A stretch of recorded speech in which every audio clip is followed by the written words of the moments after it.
Ajar kami untuk mengerti Tuhan apa yang ingin Kau sampaikan dalam kehidupan kami.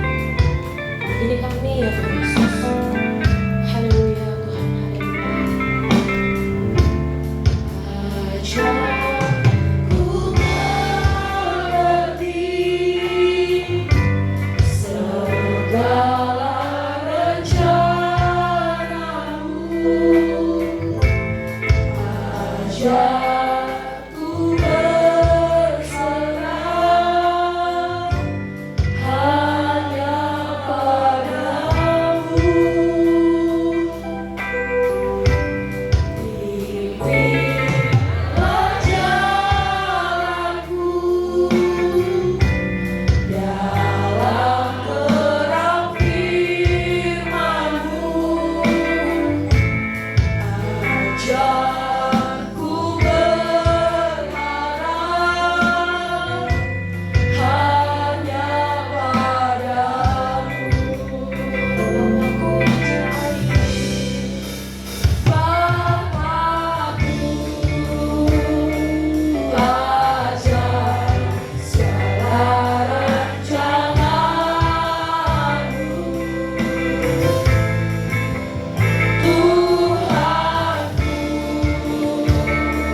heran perbuatan-Mu.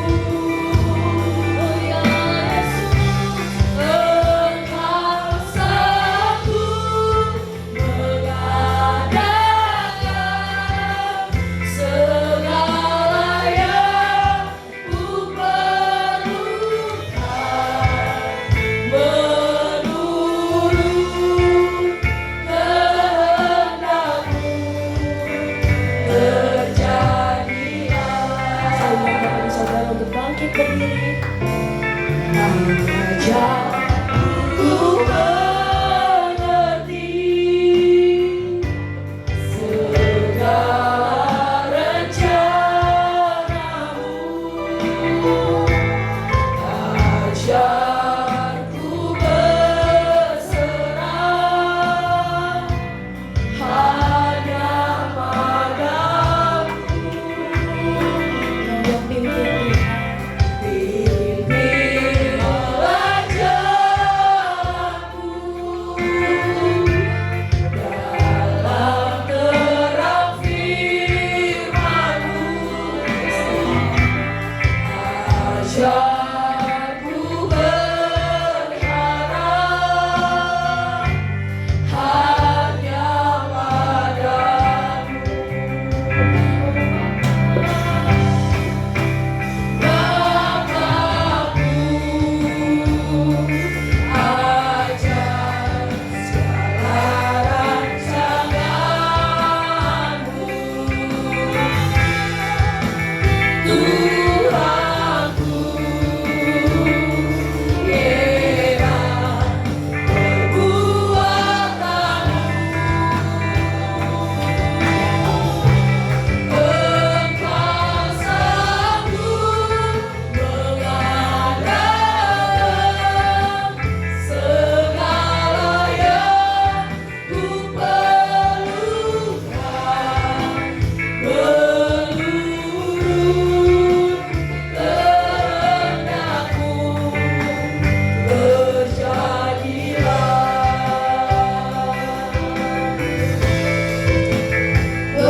Menurut kehendak-Mu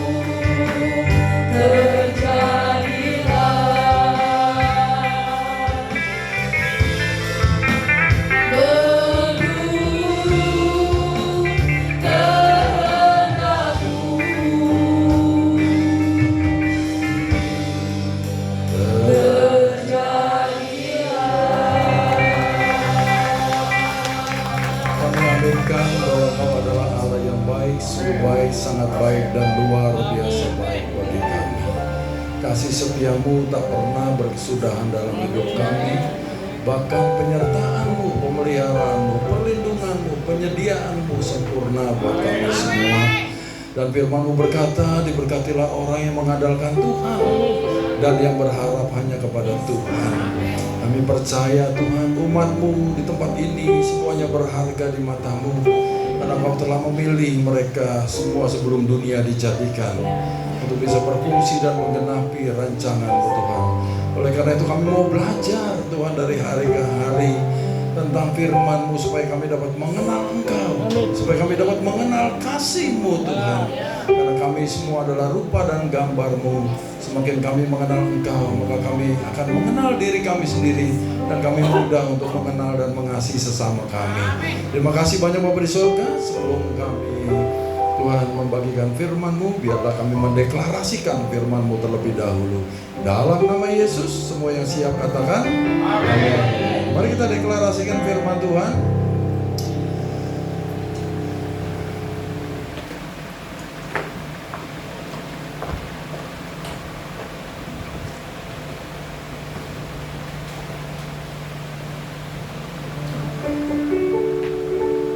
Yuk, 2, 3. Aku percaya firman-Mu berkuasa. Aku percaya firman-Mu dapat mengubah seluruh hidupku. Aku percaya firman ini adalah Tuhan sendiri. Aku siap untuk menerimanya dan melakukannya. Dalam nama Yesus, amin. Silakan duduk kembali Bapak Ibu yang terkasih dalam Kristus Yesus. Tuhan, shalom, apa kabar?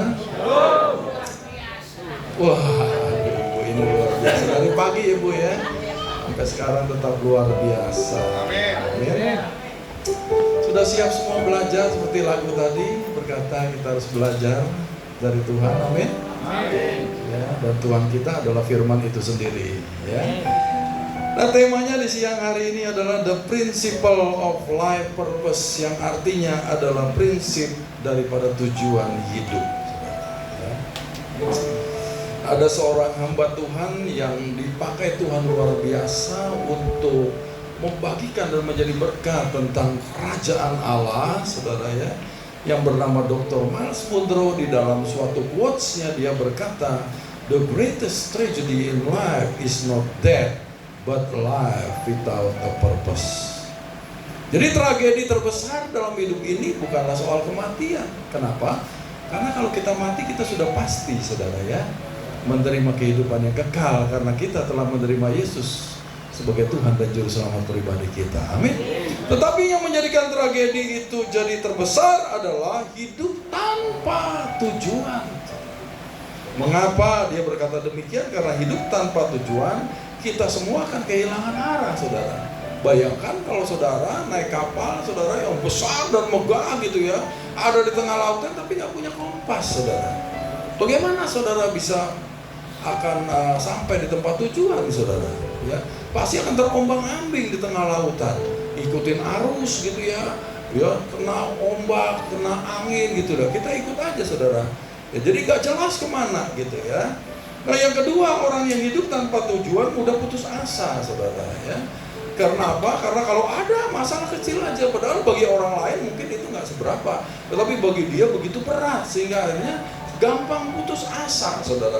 Gampang menyerah dalam hidup ini, sehingga akhirnya apa, saudara? Ya, akhirnya banyak saudara yang mengakhiri hidupnya gitu loh. Ya.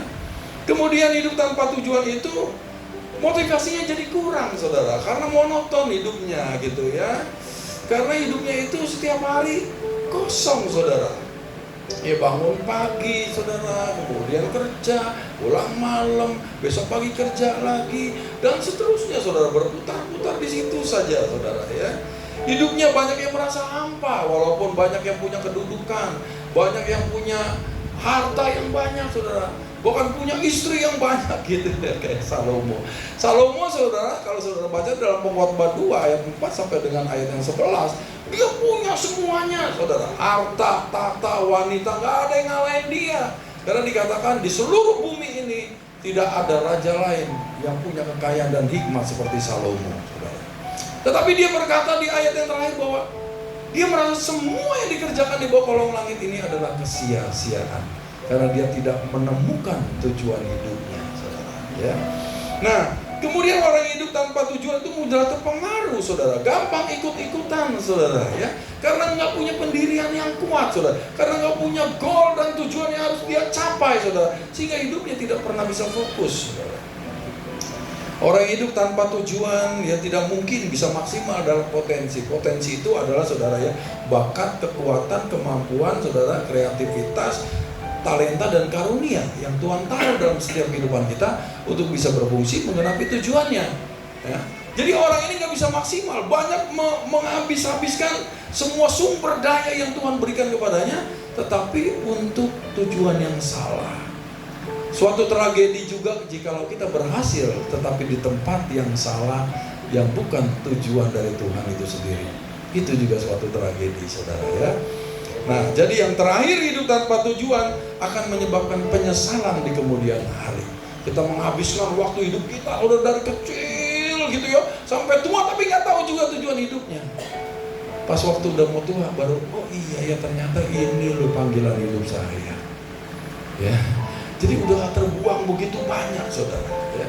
Nah jadi saudara mau tahu atau tidak tahu tujuan hidup saudara yang Tuhan berikan saudara, tidak berarti Tuhan tidak punya tujuan dalam hidup saudara. Amin. Nah tema khotbah hari ini menurut saya sangat penting karena berhubungan dengan segala sesuatu yang ada saudara ya, dan juga berhubungan dengan kepenuhan hidup atau fulfillment of life saudara ya. Jadi kita percaya semuanya yang ada saudara di bumi ini saudara, di kolong langit ini semuanya ada tujuannya, betul? Di sini juga semuanya ada tujuannya saudara, betul? Kipas angin ada tujuannya? Ada saudara. Lampu ada tujuannya? Ada. Multimedia ada tujuannya? Ada. Mic ada tujuannya? Ada. Semuanya ada. Termasuk saudara yang sedang duduk di sini saudara, bangku itu pun punya tujuan, betul? Tujuannya apa bangku? Didudukin saudara. Ya, kalau dia didudukin walaupun saudara berat bebannya gitu ya, dia menanggung beban yang berat, tapi dia sukses. Katakan sukses. Karena memang untuk itulah dia diciptakan. Tapi kalau bangkunya kosong berarti dia enggak sukses saudara, karena dia tidak memenuhi tujuan daripada penciptanya saudara. Oleh karena itu jangan biarkan bangku ini kosong. Tugas saudara semua untuk bawa jiwa-jiwa supaya bangkunya sukses gitu. Haleluya. Nah kita mulai dengan bagaimana kita memahami tujuan hidup saudara ya. Yang pertama, mungkin saudara semua setuju lah ya, setiap orang ingin hidupnya berhasil. Coba angkat tangan, ada yang mau nggak berhasil hidupnya? Ada? Oh ya, semuanya mau hidupnya berhasil ya. Nah ukurannya apa keberhasilan itu ya? Jadi keberhasilan itu ada ukurannya. Ukurannya adalah kepuasan pribadi atau mengalami kepenuhan hidup saudara ya. Saudara akan mencapai titik bahagia di tempat ini saudara. Amin. Kepuasan pribadi didapat apabila tujuan hidupnya terpenuhi. Nah, tadi berhasil ukurannya kepuasan. Kepuasan terjadi apabila tujuan hidupnya terpenuhi. Jadi kalau nggak terpenuhi nggak mungkin bisa saudara ya bisa bahagia. Oleh karena itu memenuhi tujuan hidup harus menjadi sasaran utama setiap orang. Oleh karena itu kita belajar hari ini, paling enggak saudara pulang nanti dari tempat ini, oh iya tujuan hidup saya ini loh gitu ya. Kalau belum tahu tujuan hidup saudara, paling enggak saudara ya bisa tahu dari mana gitu saudara. Pada waktu potensi saudara ya, yaitu tadi talenta, karunia, kemampuan, bakat saudara, kreativitas saudara, itu bisa menjawab kebutuhan banyak orang. Dan potensi saudara itu bisa bermanfaat bagi banyak orang. Dalam artian saudara bisa menghasilkan buah yang bisa dinikmati oleh banyak orang. Disitulah saudara bisa menemukan tujuan hidup saudara. Amin. Ya, kita akan belajar lebih jauh lagi saudara. Nah, tujuan itu adalah niat dalam pikiran sang pencipta atau sang creator atau the maker ya, atau sang produsen yang mendorongnya untuk menciptakan sesuatu atau produk tertentu ya. Jadi saudara sebelum ciptaan itu dibuat saudara, sebelum terrealisasi, maka terlebih dahulu ada niat saudara dalam pikiran penciptanya, yaitu tujuan yang disebut dengan tujuan. Amin. Jadi sebelum ya saudara nih, apakah rumah tiba-tiba simsalabim bisa jadi? Tetapi dimulai dengan apa? Tujuan dulu dong ya. Tujuannya apa nih? Mau bangun rumah buat tempat tinggal kah? Buat rumah makan kah? Buat rumah sakit kah? Buat rumah duka kah? Buat rumah penginapan kah? Dan yang lain sebagainya. Setelah ditetapkan, baru arsitek mulai mendesain, merancang, supaya tujuan itu bisa digenapi melalui rancangan itu gitu. Nah kemudian setelah dia rancang semua saudara, dia gambar saudara, dia desain sampai rupa, orang sipil masuk saudara, kemudian menghitung strukturnya atau kekuatan dari bangunan itu. Ya bangunan itu ada dua, ada substructure itu yang di bawah tanah ya, ada yang di atas tanah saudara yang disebut dengan upper structure saudara. Setelah dihitung saudara ya, dimensinya ditentukan saudara, baru dihitung semua beban yang akan ditanggung saudara ya dari suatu bangunan itu. Setelah bebannya semuanya dapat dari atap saudara, dari genteng semua sampai ke fondasi saudara ya, itu maka ditentukan jenis fondasi untuk bisa menyalurkan seluruh beban yang ada di atasnya. Setelah ditentukan fondasinya, maka dicari tanah dasar saudara untuk tempat berdiri fondasi itu. Ya. Nah, jadi setelah itu semua dirancang saudara, maka barulah dieksekusi, barulah dikerjakan saudara, sehingga barulah jadi rumah. Jadi saya mau kasih tahu, sebelum semua yang ada di tempat ini selalu dimulai dengan tujuan. Katakan tujuan. Nah, segala sesuatu dalam hidup mempunyai tujuan. Sesuatu dalam hidup mempunyai tujuan. Tolong ya multimedia tampilkan Amsal pasal 16 ayat yang keempat ya. Amsal pasal 16 ayat yang keempat. Kita baca yuk bersama-sama ya. 2, 3. Tuhan membuat segala sesuatu untuk tujuannya masing-masing. Bahkan orang fasik dibuatnya untuk hari malapetaka. Jadi semua yang Tuhan ciptakan, yang Tuhan buat saudara, itu ada tujuan di dalamnya. Amin. Termasuk di dalam hidup saudara dan saya. Nah, segala sesuatu dimulai dan diakhiri dengan tujuan. Jadi saudara, awal dan akhir itu selalu ada tujuannya saudara. Ya, di dalam Pengkhotbah 3 ayat yang pertama, kalau di dalam bahasa Indonesia dikatakan untuk segala sesuatu ada masanya, dan untuk apapun di bawah langit ada waktunya. Betul ya? Tapi di dalam bahasa Inggris dikatakan to everything there is a season and a time to every purpose under the heaven.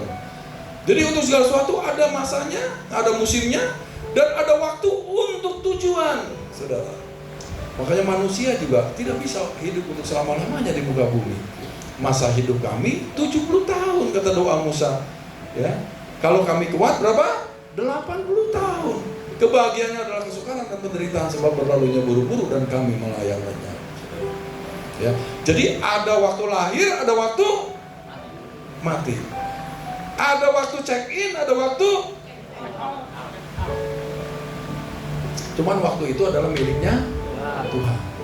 Ya. Dia sudah merancang kita semua saudara. Bahkan menulis hari-hari yang akan dibentuk. Di dalam Mazmur 139 ayat yang ke-6 dikatakan dia sudah menulis hari-hari yang akan dibentuk dalam hidup kita di dalam kitabnya Tuhan. Jadi awal dan akhir kita sudah ditentukan saudara. Amin. Kalau kita sesuai saudara dengan kehendaknya, kita berjalan selaras dengan firman-Nya saudara, maka kita akan menggenapi tulisan-tulisan itu. Dan kita percaya tulisan Tuhan selalu bestseller adanya. Betul? Pasti saudara, tujuan Tuhan selalu adalah keberhasilan. Amin. Enggak pernah dia menciptakan kegagalan dalam kehidupan kita. Karena kita serupa dan segambar dengan Allah. Kalau kita gagal, maka dia juga gagal saudara. Kata kita rupa dan gambarnya dia. Kalau kita berhasil, dia juga berhasil saudara. Makanya kalau kita sakit, dia buat program kesembuhan di kayu salib. Supaya kita yang sakit menjadi sembuh oleh bilur-bilurnya. Betul saudara? Dia datang saudara supaya dia menjadi miskin, supaya kita yang miskin menjadi kaya. Karena kalau kita kaya, Allah kita juga yang dipermuliakan. Bisa katakan amin? Amin. Nah, Tuhan menciptakan kita untuk suatu tujuan tertentu, saudara ya. Segala sesuatu tadi dimulai dan diakhiri dengan tujuan, ya. Dan Tuhan menciptakan kita untuk suatu tujuan tertentu. Ya kalau kita baca, yuk tampilkan lagi Kejadian 1 ayat 26. Kejadian 1 ayat 26. Ya, kalau kebaktian kedua mungkin lebih banyak waktunya Pak ya. Kejadian 1 ayat 26, yuk kita baca bersama-sama ya. Kejadian 1:26.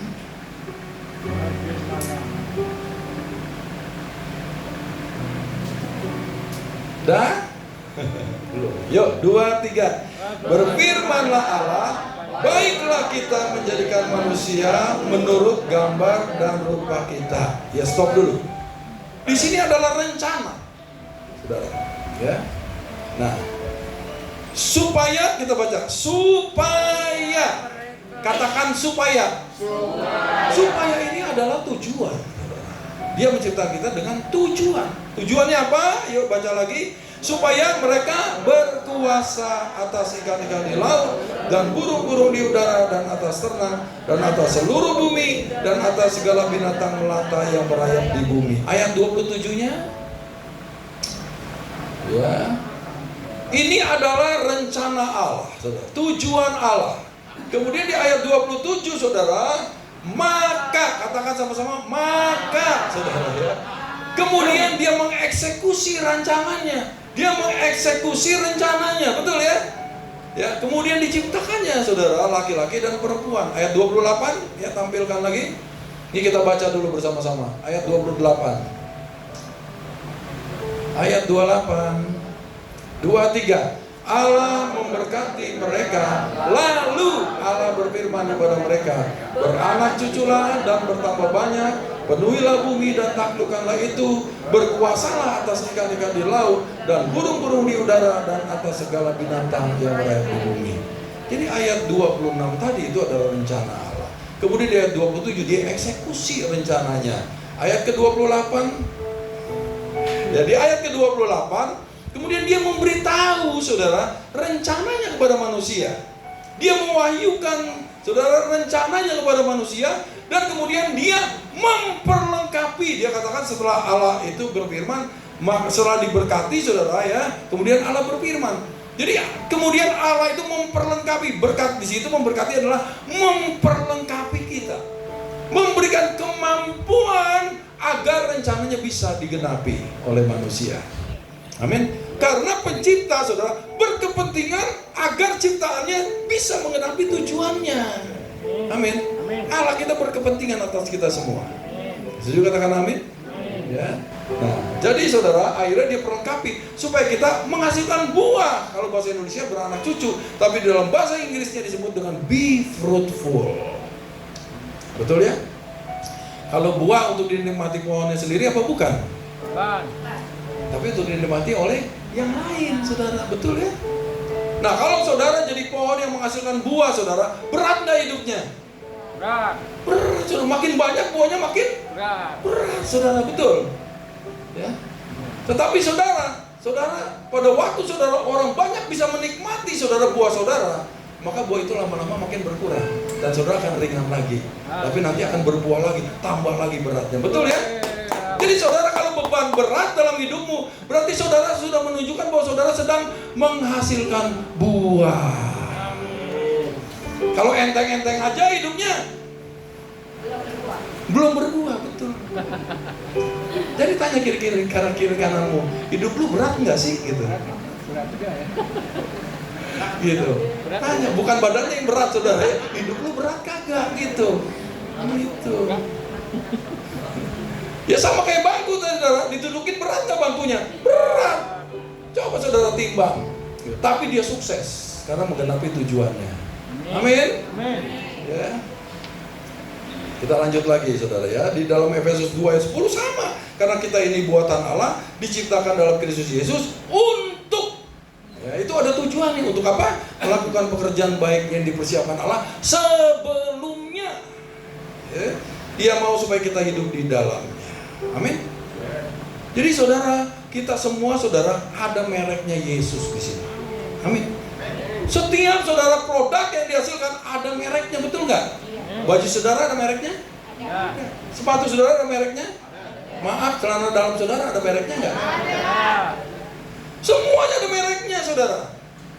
Termasuk kita, saudara, diciptakan dalam Kristus Yesus. Kita itu bawa saudara di sini ya, brand Jesus. Amin. Maka saudara jangan pergi ke tempat-tempat yang terlarang. Jangan melakukan bisnis-bisnis yang terlarang, saudara. Amin. Betul. Jangan saudara melakukan hidupmu dengan sia-sia, saudara, karena saudara membawa merek sorga di sini. Amin. Bisa katakan amin? Semua produk saudara membawa mereknya. Kalau misalnya mereknya Samsung gitu ya, saudara beli produk Samsung, kemudian waduh saudara bisa pergunakan dengan baik, saudara, bermanfaat buat saudara. Nama siapa yang dipuji? Apakah penjualnya yang dipuji? Kok Aliong kah? Atau siapa gitu? Tetapi brandnya, tapi pabriknya saudara yang dipuji, saudara, betul. Wah, Samsung hebat loh. Waduh, BYD hebat loh. Nah, kayak begitu saudara. Tetapi kalau saudara beli barang tadi rusak kemudian saudara, atau sebentar langsung dipakai nggak tahan gitu saudara ya, nama siapa yang dihina juga, yang dicaci maki? Sama. Orang bisa mempermuliakan atau menghina Tuhan kita tergantung dari hidup kita. Amin. Padahal hidup kita semua dirancang untuk mempermuliakan nama Tuhan. Haleluya. Jadi hati-hati menggunakan hidup kita, harus sesuai dengan tujuannya. Amin. Nah, sekarang kita akan bahas prinsipnya ya. Ini prinsip ini penting sekali. Ya. Prinsip itu adalah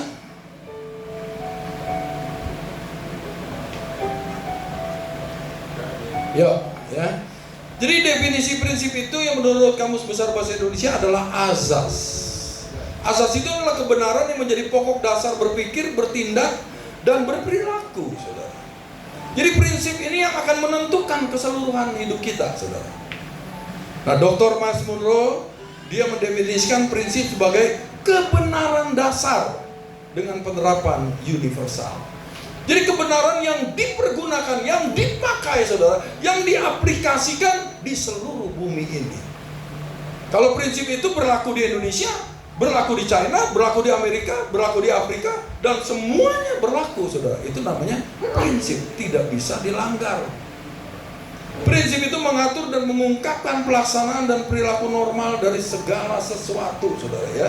Nah, prinsip itu sama adalah hukum yang tidak dapat dilanggar. Kalau dilanggar ada konsekuensinya, ada akibatnya, saudara ya.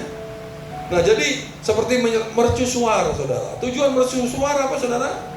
Agar ya kapal melihat ada tanda arah gitu, atau sebagai menunjukkan bahwa daerah ini nggak boleh dilalui karena berbahaya, karena ada batu karang, karena ada tebing di sini. Kalau dilanggar, apa konsekuensinya terhadap kapal tersebut?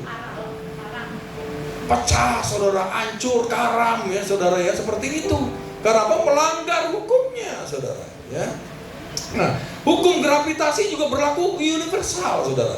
Saudara jatuhkan barang dari atas, benda dari atas, jatuhnya kemana? Bawah. Ada yang pernah saudara jatuhin terus jatuhnya ke atas? Ada? Nggak ada. Mau di sini kayak mau di Afrika kayak mau di Asia, di mana aja, saudara, sama, saudara. Kalau dari atas jatuhnya ke Bawah. Kalau saudara nggak percaya, ada konsekuensinya. Saudara naik ke lantai 30 di apartemen, misalnya saudara buka jendela, saudara lompat, gua nggak percaya, jatuhnya nih ke atas nih, mana masuk ke bawah sih gitu. Terus apa yang terjadi pada waktu saudara lompat? Benyek gitu. jadi penyet, saudara ya, begitu, saudara ya. Begitu. Kenapa? Karena nggak bisa dilanggar. Kalau dilanggar ada konsekuensinya. Demikian juga prinsip ini berlaku dengan hidup kita. Amin. Nah, dengan juga prinsip tujuan hidup menguasai dan menunjukkan fungsi dari tujuan hidup itu sendiri. Nah, sekarang kita akan belajar nih, ada 7 prinsip dasar yang merupakan ciri tujuan hidup seperti rencana Tuhan. Saudara ya, ada 7 prinsipnya, saudara ya. Prinsip yang pertama adalah Tuhan adalah sumber atas tujuan hidup. Ya. Our God is our God of purpose, saudara. Jadi Allah kita adalah Allah yang bertujuan, saudara, ya. Jadi Tuhan adalah sumber segala sesuatunya, saudara ya. Jadi karena semua ini diciptakan oleh Tuhan, saudara ya, maka Tuhan yang menjadi sumber daripada tujuan itu sendiri, saudara ya. Nah, setiap pencipta, produsen, atau the maker atau the creator memulai dengan tujuan sebelum memulai proses produksinya. Tadi saya sudah jelaskan, saudara ya. Nah, Tuhan itu adalah sumber dari tujuan hidup itu sendiri. Jadi alam ini penuh dengan bukti, saudara, bahwa ia menentukan tujuan dari sesuatu sebelum ia menciptakannya. Ya, termasuk semua yang ada di tempat ini. Ya, dimulai dengan tujuan. Ya. Nah, sebelum ada tindakan pencipta, saudara, Tuhan itu udah punya pikiran, saudara, ya tentang mengapa, bagaimana sesuatu yang akan dia ciptakan, saudara. Jadi sebelum dia jadi pencipta pun, dia sudah merencanakan semuanya, saudara, atau banyak hal, saudara, yang akan dia firmankan untuk menjadi kenyataan. Amin. Jadi sebelum Allah berfirman, ya, dia belum disebut pencipta, saudara. Karena pada waktu dia berfirman, maka baru jadi. Betul ya, saudara? Ya. Nah, di sebelumnya itu dia udah dipenuhi dengan tujuan, rencana, saudara. Amin. Ya. Nah, jadi sifat Tuhan itu, saudara, bisa kita lihat di dalam Alkitab, bahwa dia merencanakan sebelumnya, jauh-jauh hari, saudara, sebelum terjadi dia sudah rencanakan. Ya, contohnya nih, ya, Tuhan bertujuan menyelamatkan Nuh dari air bah yang akan menghancurkan bumi sebelum ia memerintahkan Nuh membangun sebuah bahtera. Ya. Ia menetapkan Esau putra Ishak bahwa yang tua akan menjadi hamba kepada yang muda, yaitu Yakub adiknya, sebelum Ribka melahirkan mereka. Ia memutuskan bahwa putra Raja Daud yang bernama Salomo yang akan membangun bait Tuhan jauh sebelum Salomo dilahirkan. Ia menetapkan bahwa seorang perawan akan melahirkan seorang anak sebelum Roh Kudus turun ke atas Maria. Betul? 700 tahun sebelumnya sudah dinubuatkan, sudah direncanakan, saudara. Amin. Ia juga menentukan Paulus untuk menjadi pemberita Injil bagi orang-orang non-Yahudi atau bagi orang-orang yang tidak bersunat, saudara, sebelum ia mengutus Ananias untuk berdoa supaya Paulus bisa melihat kembali. Jadi udah ditaruh dahuluan, saudara, rencananya. Amin. Demikian juga hidup saudara dan saya, sudah ditaruh tujuan oleh Tuhan. Saudara mau tahu atau nggak tahu tujuan hidup saudara, bukan berarti Tuhan tidak punya tujuan atas hidup saudara. Amin. Prinsip yang kedua adalah segala sesuatu mempunyai tujuan. Ya, everything in this life has a purpose. There are no mistakes, no coincidences. Ya, segala sesuatu dalam hidup ini memiliki tujuan. Tidak ada kesalahan, tidak ada kebetulan, saudara. Di dalam Tuhan tidak pernah ada kebetulan, karena semua udah di dalam rencananya Tuhan. Amin. Jika Tuhan adalah Tuhan atas tujuan dan menciptakan segala sesuatu, maka segala sesuatu dalam hidup mempunyai suatu tujuan. Katakan amin.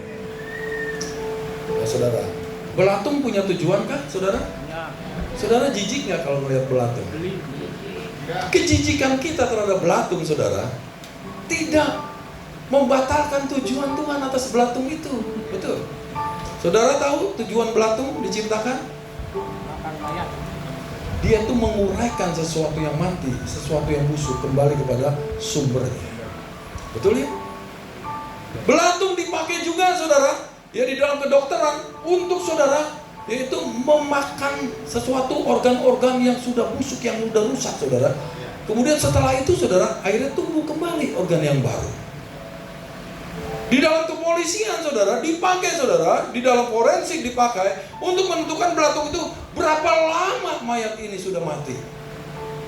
Jadi bisa ketahuan, oh ternyata udah berapa hari yang lalu, oh ternyata udah berapa minggu yang lalu, oh ternyata udah berapa tahun yang lalu. Gitu. Itu bisa ketahuan dari belatung. Ya. Nah, semut, saudara, diciptakan Tuhan untuk apa? Supaya orang malas belajar. Hai pemalas, belajarlah kepada semut, jadilah bijak dan perhatikan lakunya. Betul? Semut itu, saudara, kalau saudara tahan gitu ya, dia pasti naik gitu. Betul ya? Saudara tahan lagi, dia naik lagi, saudara. Saudara pernah lihat semut berhenti jalan, saudara? Hah? Ada? Yang udah kalau ada hambatan udah gua healing dulu dah, aduh capek nih hidup nih, aduh gitu ya, saudara. Ada begitu? Makanya dia tuh terus, saudara, kayak begitu. Betul ya? Makanya semut aja diciptakan untuk orang malas bisa belajar. Betul ya? Jadi kalau saudara misalnya nginjek semut gitu, saudara, karena saudara nggak tahu tujuannya, saudara. Betul ya? Saudara ada nyamuk tepok aja, saudara, kayak begitu gitu ya. Karena kita nggak tahu tujuannya. Betul ya? Nah, saudara, jadi hanya karena kita tidak mengerti tujuan hidup sesuatu makhluk, tidak berarti ia tidak memiliki tujuan hidup. Saudara mau berputar-putar di bumi ini, saudara nggak tahu tujuan saudara, bukan berarti Tuhan tidak punya tujuan terhadap hidup saudara. Amin. Ya, saudara ya. Jadi semuanya itu saudara ada tujuannya. Bahkan binatang, tanaman diciptakan untuk menyeimbangkan ekosistem di bumi ini. Betul? Kalau ada salah satu yang terganggu, maka ekosistem akan terganggu. Betul?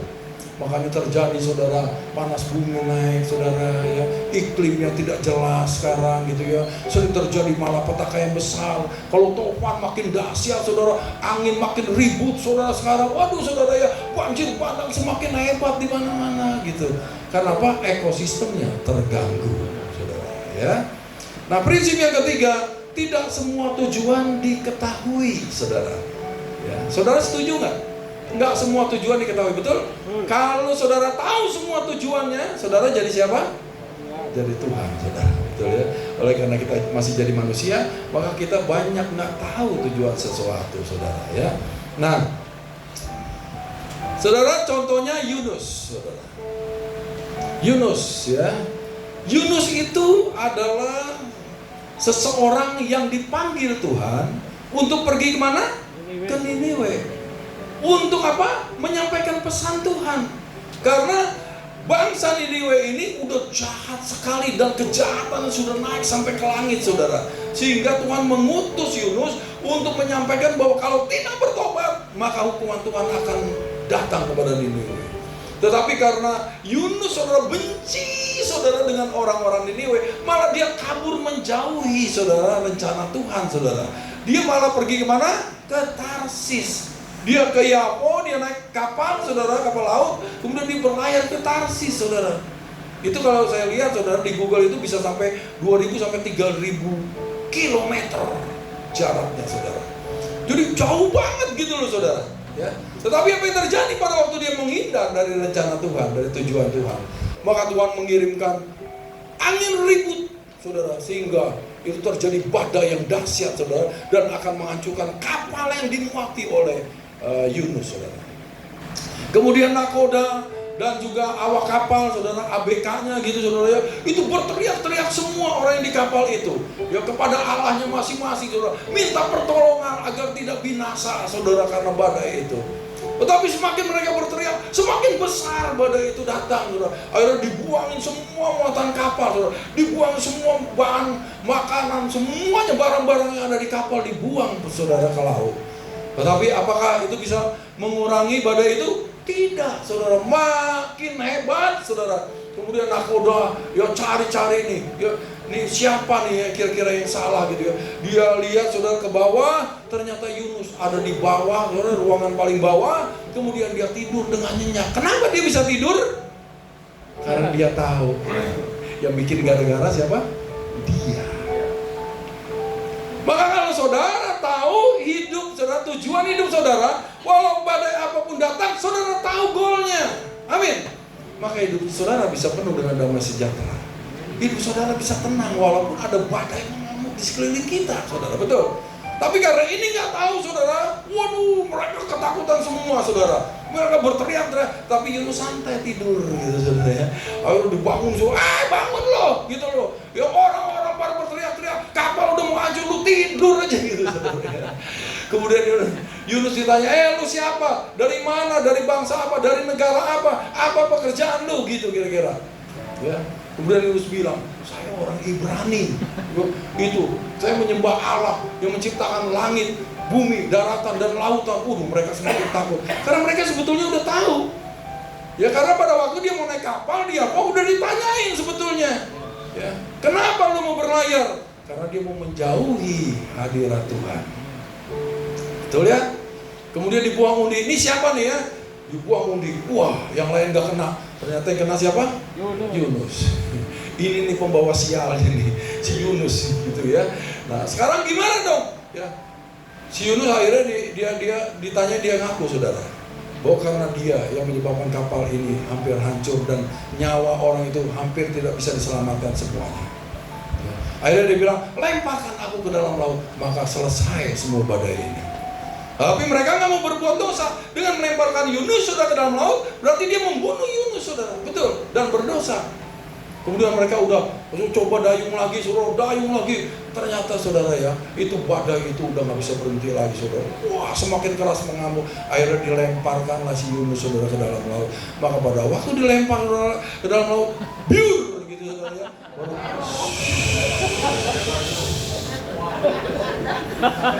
Nah, itu tadi saudara, biur itu ada tujuannya. Gak ngantuk. Saudara yang merasa nyaman di bangku gitu ya, yang lama-lama tadinya begini, lama-lama bangun lagi, saudara. Itu ada tujuannya juga. Amin. Nah, saudara, jadi di sini, saudara ya, masalah-masalah pelaut itu bukan badainya, saudara ternyata, melainkan ketidaktahuan tentang tujuan dari badai itu. Ya. Nah, jadi jika mereka tahu sebelumnya badai itu adalah alat Tuhan untuk berbicara kepada Yunus, mereka nggak perlu membuang begitu banyak muatan kapal ke laut, saudara.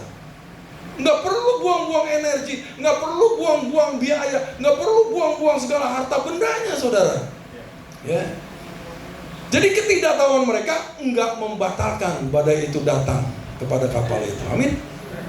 Jadi terkadang kalau saudara nggak tahu, ya, tujuan dari badai yang datang dalam hidup kita nih saudara, ya, badai itu tetap datang saudara, betul ya? Tapi saudara, respon saudara akan berbeda. Amin. Ya. Nah, jadi tujuan yang tidak diketahui selalu membuang-buang waktu dan sumber daya serta memungkinkan bisa terjadinya bahaya. Maka cari tahu tujuan hidup kita. Kenapa kita ada di bumi ini? Why am I here? Betul ya? What am I doing in here? Nah, itu penting banget saudara. Saya berharap setelah khotbah ini, saudara paling enggak, saudara bisa tahu apa sih sebetulnya tujuan hidup saya di bumi ini, gitu ya.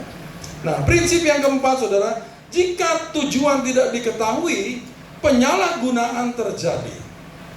When purpose is not known, ya, abuse is inevitable, saudara. Ya. Jadi kalau tujuannya nggak tahu, saudara, maka terjadi abuse, saudara. Abuse itu terdiri dari dua kata, abnormal, use. Abnormal itu berarti tidak normal atau tidak semestinya, saudara. Use itu penggunaan. Jadi abuse adalah penggunaan yang tidak normal atau tidak semestinya. Betul?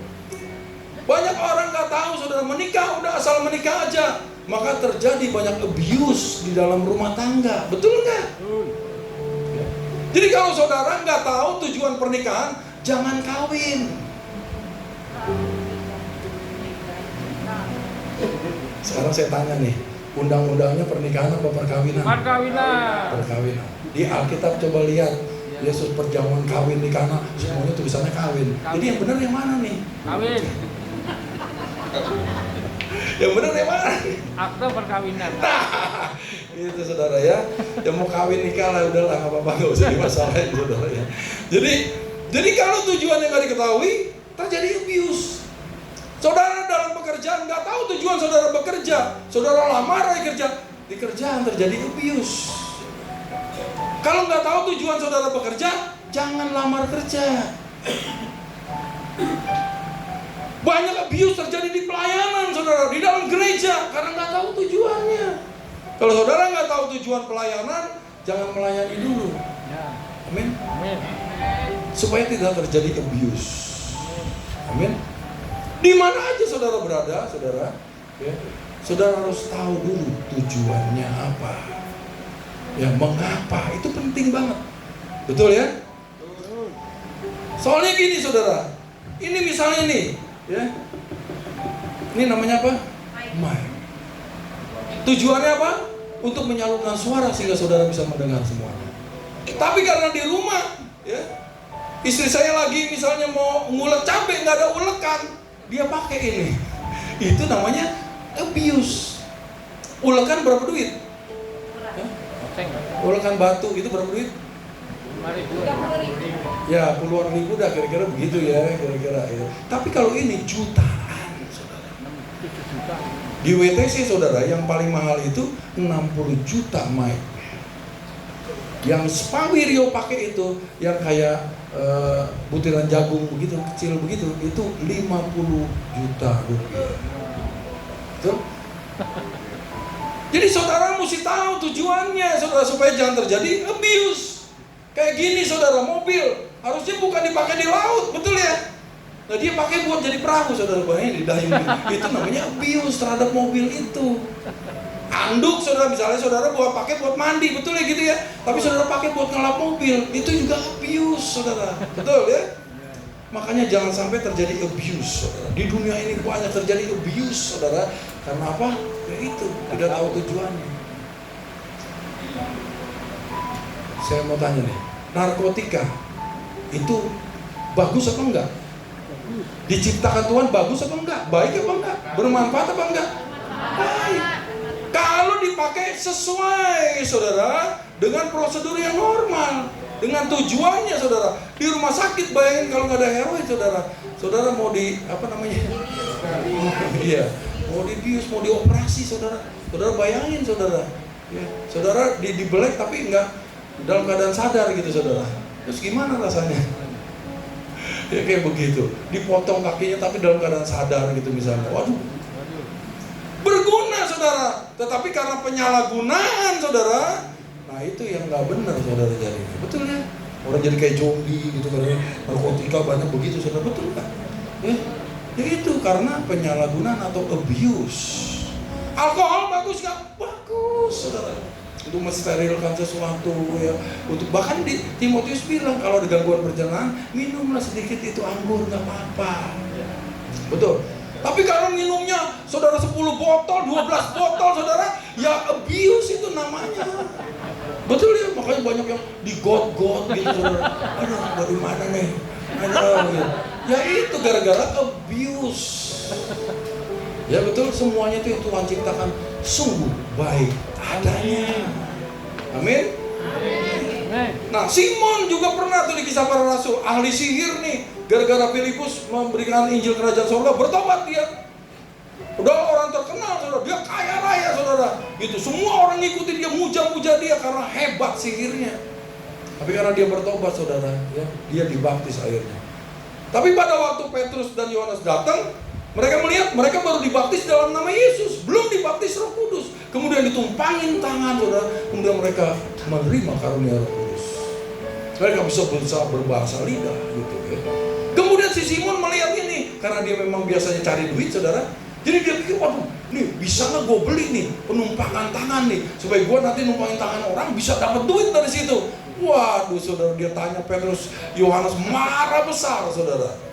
Ya, dia tahu kejahatan, motivasi yang salah saudara dari tujuan penumpangan tangan. Amin. Makanya kita nggak boleh salah saudara dalam menggunakan karunia dari Tuhan. Amin. Jangan dipakai, kita dikasih karunia saudara oleh Roh Kudus dipakai untuk cari duit, dipakai untuk komersialisasi, itu dosa di hadapan Tuhan. Amin. Kita dapat percuma saudara, kita berikan lagi dengan cuma-cuma. Haleluya. Supaya jangan terjadi abuse. Ya. Saudara makan juga gitu saudara. Makan bagus nggak makanan? Tapi kalau saudara makannya 3 piring sekali makan, gitu ya. Nah, itu abuse buat tubuh saudara. Betul. Sekarang orang mati saudara, orang sakit gara-gara makan. Kalau zaman dulu, zaman saya masih kecil, orang sakit karena kekurangan makan. Sekarang karena kelebihan makan. Lo belajar sama ibu, supaya diet gitu kayak gitu ya. Itu.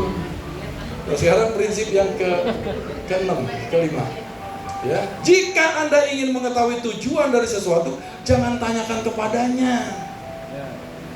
Kalau saudara nanya nih, ya, sama sebelah saudara, tujuan hidup lu apa sih gitu ya? Itu sama kayak orang buta menuntun orang buta. Karena yang bisa memberitahu tujuan hidup saudara ada di bumi adalah pencipta saudara, yaitu Tuhan Allah kita, Bapa kita saudara. Amin. Ya. Jadi jangan pernah nanya, bangku nggak bisa nanya sama bangku. Lu kenapa ada di sini.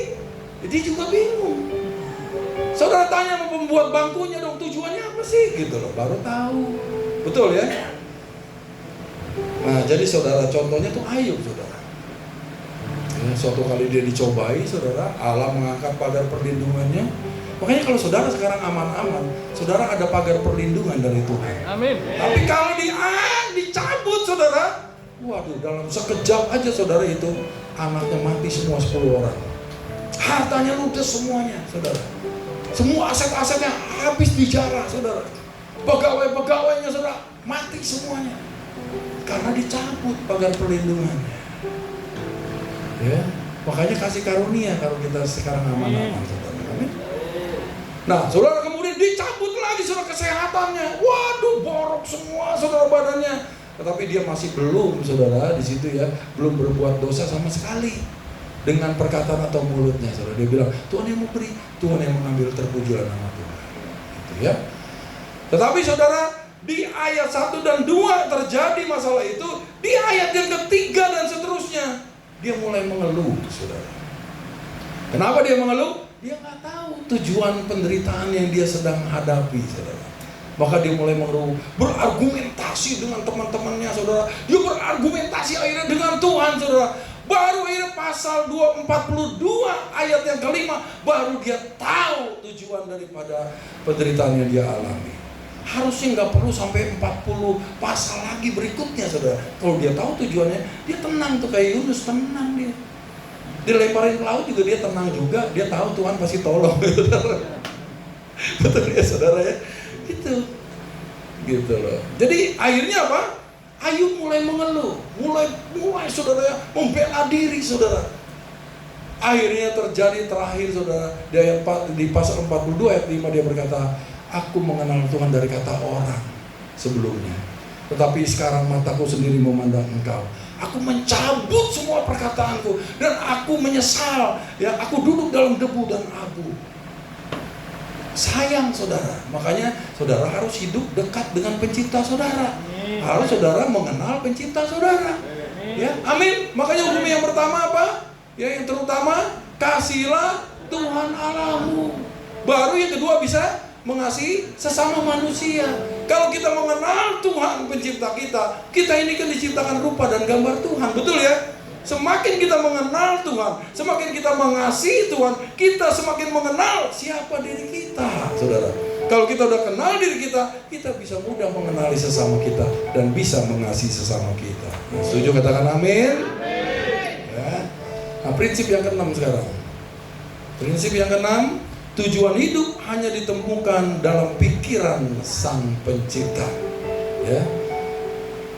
Nah, saudara, jadi ada seseorang nih hamba Tuhan pernah memasuki toko antik Oriental. Ya. Oriental itu dari Asia Timur gitu ya, saudara ya, kira-kira ya. Pada waktu dia masuk, saudara, ke toko itu, dia lihat, saudara, ada mangkok. Dia kirain mangkok sup. Waduh, bagus bener ya, antik nih mangkok supnya. Dia tanya sama pegawainya kan, ini berapa duit mangkok sup ini? Hei, begitu saudara ya. Bukan mangkok sup, itu buat upacara pernikahan, katanya gitu, saudara ya. Salah dia karena nggak tahu tujuan dari penciptanya, saudara. Kemudian ada kipas yang bisa ada nyanyiannya gitu, saudara ya. Waduh, enak nih ya, kipas ini buat ngadem gitu, saudara ya. Dia tanya lagi, berapa duit kipas ini buat ngadem nih gitu ya. Wis, bukan, dia bilang begitu ya. Kipas ini buat ituin kemenyan, dupa, ya, untuk upacara keagamaan. Salah lagi dia, saudara. Ketiga dia lihat lagi, ada bangku kecil nih, sekotak nih, bagus loh, cakep bener, ukirannya cakep bener. Waduh, dia tanya lagi, berapa duit nih bangku ini buat duduk, katanya saudara. Bukan, gitu lagi. Dia salah lagi ketiga kali. Ini buat menyambut tamu kehormatan, kita duduk di sini minum teh dan segala macam gitu, saudara. Jadi kalau tujuan nggak diketahui, saudara ya, itu abuse bisa terjadi, betul ya?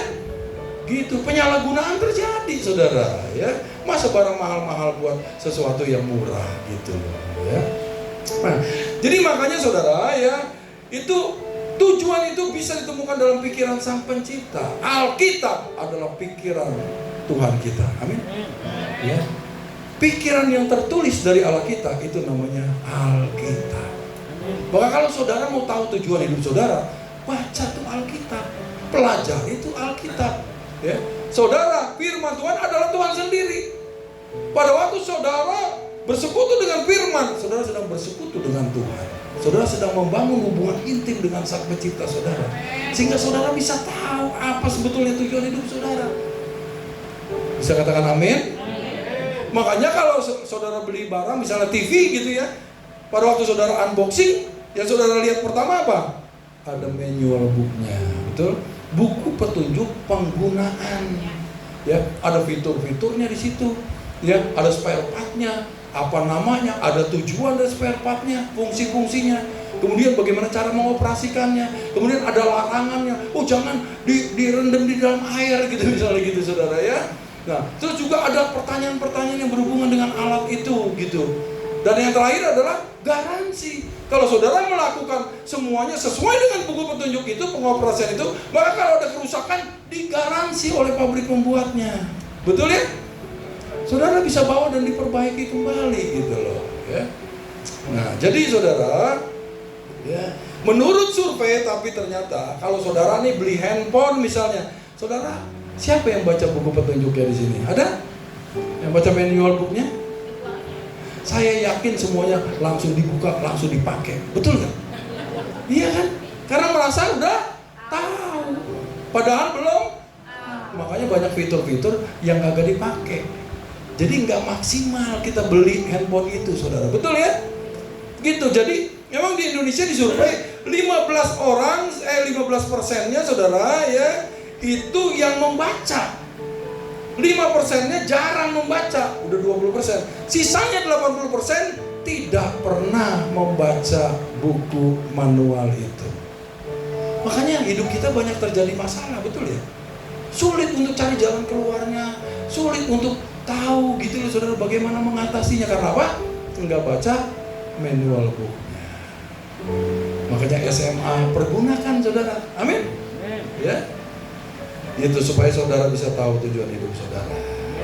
Amin. Di Alkitab tuh ada seorang yang buta sejak lahir.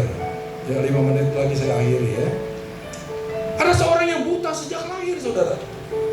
Kemudian murid-muridnya nih, bahkan murid-murid Yesus saudara, bertanya, apakah anak ini berdosa? Apakah orang tuanya yang berdosa sehingga anak ini dilahirkan buta? Yesus bilang bukan. Anak ini dilahirkan buta untuk menyatakan kemuliaan Tuhan. Betul? Jadi mereka yang nggak tahu, murid-muridnya nggak tahu. Jadi kalau orang nggak tahu, sering menghakimi orang lain. Padahal ada tujuan di balik masalah yang terjadi. Jadi jangan cepat-cepat menghakimi orang. Amin. Saudara nggak tahu tujuan Tuhan. Tapi pada waktu tujuannya tergenapi, dia keluar dari situ saudara. Saudara, itu pintu-pintu berkat, mujizat semua dinyatakan saudara. Amin. Ya. Jadi saudara harus mengerti betul-betul. Ya. Jadi akhirnya orang buta itu disembuhkan dan memang mempermuliakan nama Tuhan saudara. Ya. Yang terakhir, prinsip yang ketujuh, tujuan hidup itu adalah kunci menuju kepuasan. Great satisfaction comes when you feel related to some greater purpose in life, something greater than you. Kepuasan yang besar datang ketika Anda merasa terhubung dengan tujuan yang lebih besar dalam hidup, sesuatu yang lebih besar dari diri Anda sendiri, saudara. Ya. Naaman, saudara, kena penyakit kusta, ada tujuannya nggak?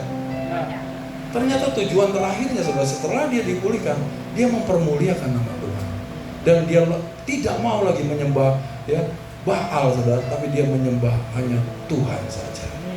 Bisa katakan amin? Ya. Yuk, mari kita bangkit berdiri, saudara. Udah waktunya kita nyanyikan Indah Rencanamu Tuhan.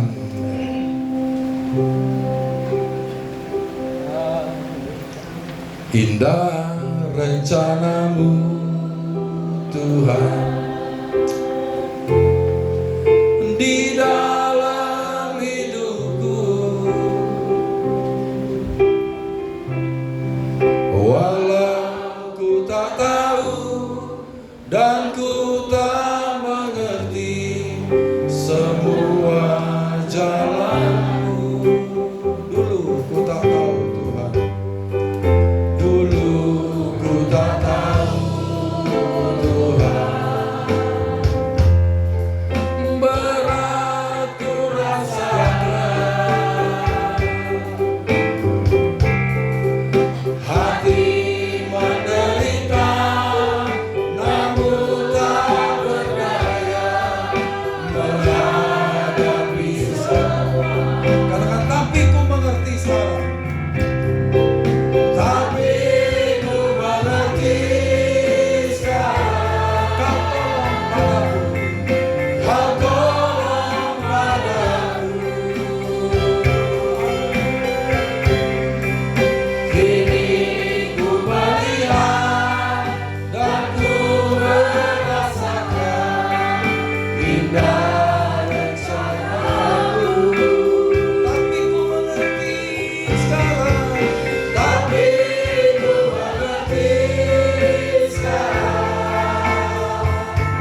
Hambamu berdoa supaya mereka semua sepulang dari gereja ini bisa mulai mengerti tujuan yang telah Kau taruh dalam kehidupan mereka, sehingga mereka boleh berjalan di dalam destiny bersama dengan Tuhan dan mencapai garis akhir, menyelesaikan seluruh pertandingan yang baik. Mereka tetap memelihara iman sehingga mereka semua bisa finishing well bersama-sama dengan Tuhan. Terima kasih banyak Bapak di surga. Sebelum kami berpisah satu dengan yang lain, kami mau mengangkat kedua belah tangan kami dan kami mau menerima berkat daripada Tuhan. Tuhan memberkati dan melindungi engkau. Tuhan menyinari engkau dengan wajahnya dan memberi engkau kasih karunia. Tuhan menghadapkan wajahnya kepadamu dan memberi engkau damai sejahtera. Biarlah anugerah dari Allah Bapa yang berlimpah-limpah di dalam cinta kasih yang sempurna Tuhan Yesus Kristus, pertolongan, penghiburan dan pengurapan dari Allah Roh Kudus terus menyertai kita dari saat ini hingga Maranatha bahkan kekal sampai selama-lamanya. Yang percaya diberkati Tuhan sama-sama katakan Shalom, selamat siang. Selamat kembali, sampai jumpa.